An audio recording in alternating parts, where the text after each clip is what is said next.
எனக்கு அன்பான சகோதர சகோதரிகளுக்கு என் அன்பின் நல்வாழ்த்துக்கள்.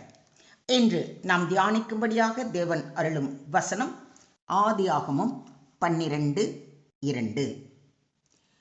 நான் உன்னை பெரிய ஜாதியாக்கி உன்னை ஆசீர்வதித்து உன் பேரை பெருமைப்படுத்துவேன். நீ ஆசீர்வாதமாய் இருப்பாய். ஆமென்.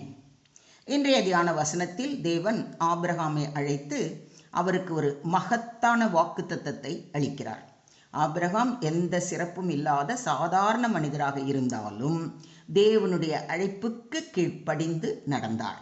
அதற்கு பதிலாக தேவன் அவரை ஆசீர்வதித்து உலகத்திற்கே ஆசீர்வாதமாக மாற்றினார்.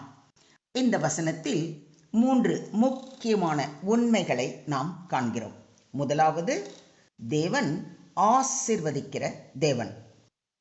உன்னை ஆசீர்வதிப்பேன் என்று கூறுகிறார்.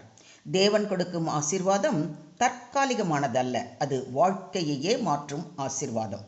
நாம் அவருடைய சித்தத்தின்படி நடந்தால் அவர் நம்மை வழி நடத்தி உயர்த்துவார். இரண்டாவது, தேவன் நம்மை உயர்த்துவது அவருடைய மகிமைக்காக. உன் பேரை பெருமைப்படுத்துவேன் என்று கூறுகிறார். மனிதர்களின் புகழுக்காக அல்ல, தேவனுடைய நாமம் மகிமைப்படும்படி தம் பிள்ளைகளை உயர்த்துகிறார்.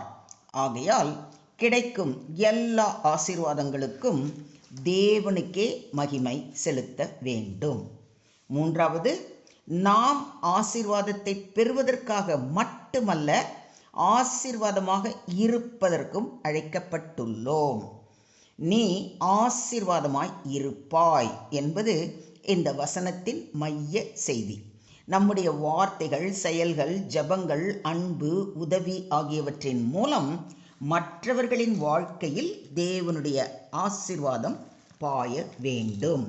முடிவாக, ஆபிரகாமை போல தேவனுடைய அழைப்புக்கு கீழ்ப்படிந்து விசுவாசத்தோடு நடந்தால் தேவன் நம்மையும் ஆசீர்வதித்து நம்மை அநேகருக்கு ஆசீர்வாதமாக மாற்றுவார். நம் வாழ்க்கை தேவனுடைய கிருபையை வெளிப்படுத்தும் ஒரு சாட்சியாக இருக்கட்டும்.